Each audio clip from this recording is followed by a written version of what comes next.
news tonight. I'm Royce and Drake. Thanks for joining us.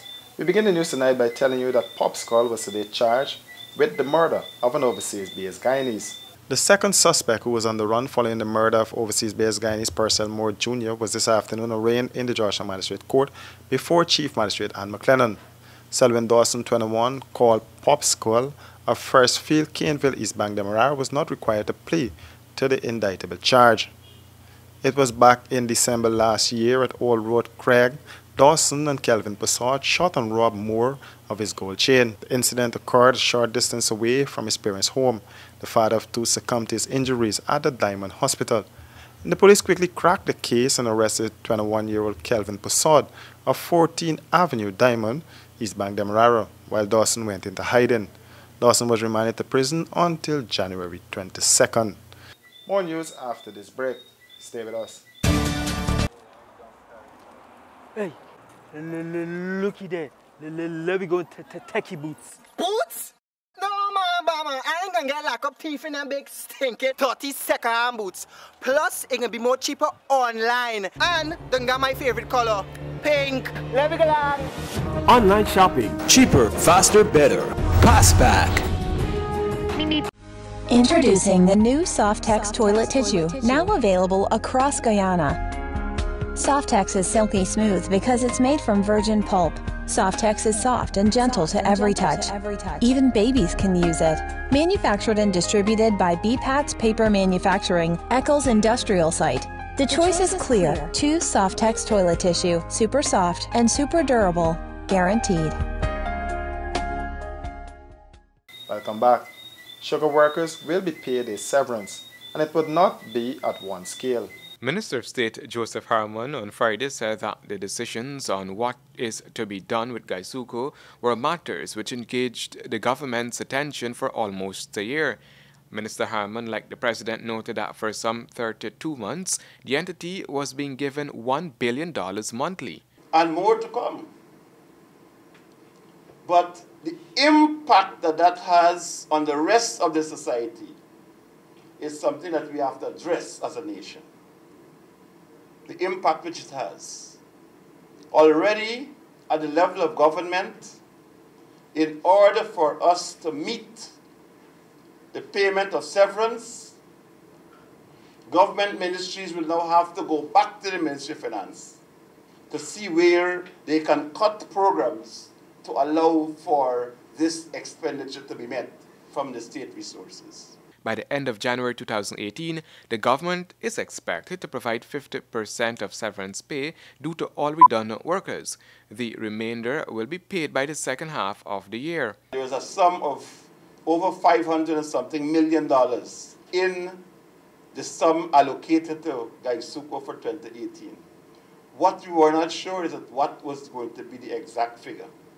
So that in December and January, the exact figure started to emerge, and that is why we had to make additional amounts available. An assessment has been made with regard to the inflows into Gaisuco, and according to the minister, the Special Purposes Unit has made some projections. And so that has featured so far in the way we are dealing with the industry. And it will continue to be a feature. And that is why the president made it very clear that we are not shutting down the industry, we are right-sizing it. We are right-sizing it because that will continue to be in our future an important element in the economic planning of this country. The entire Gaisuco situation, the Minister of State explained, is what some are calling a crisis, but for government, it's an opportunity to put things right and move on.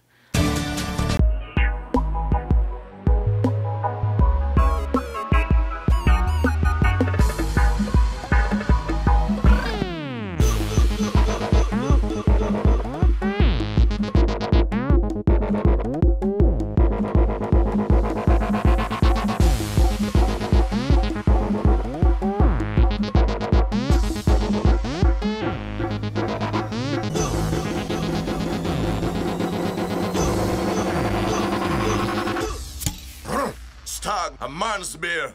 Caribbean rice from the lush rice fields of Guyana straight to your home.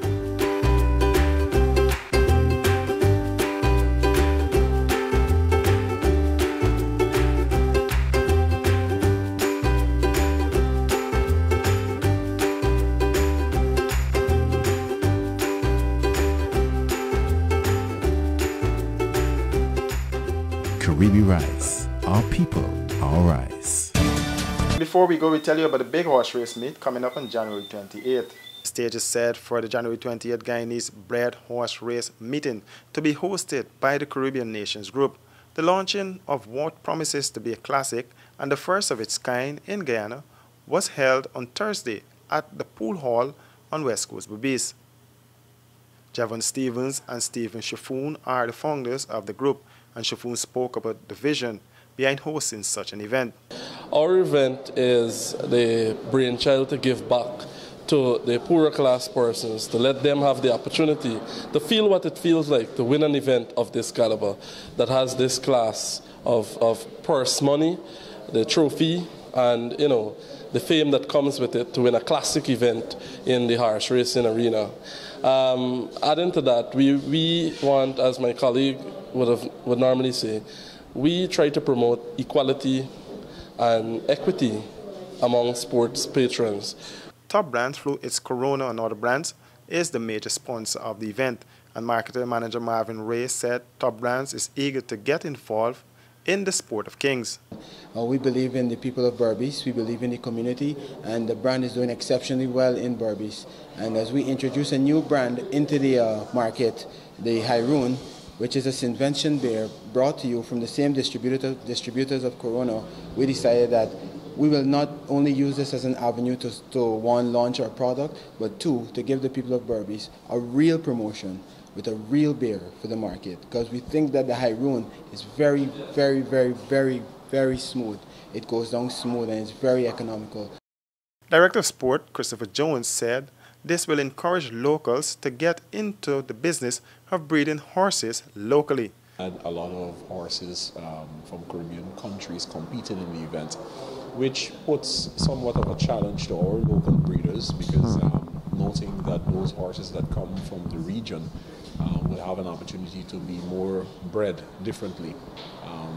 So we're particularly excited that Caribbean Nations Group and their competition, it is strictly Guyanese breeders that will have an opportunity to compete and of course win a prize package, which is very encouraging. We know that there's prize package ranging from $250,000, $500,000 to $1 million. And I rather suspect that a lot of our breeders that comes from a lot of those villages in Region 5 and 6 will be particularly excited to have that opportunity to take home such a prize package. 7 races are slated for the day's event, which will be held at the Rising Sun Turf Club. The feature race is the Corona Classic. And that's a wrap for this edition of News in Depth. Do join us again on Monday for another edition.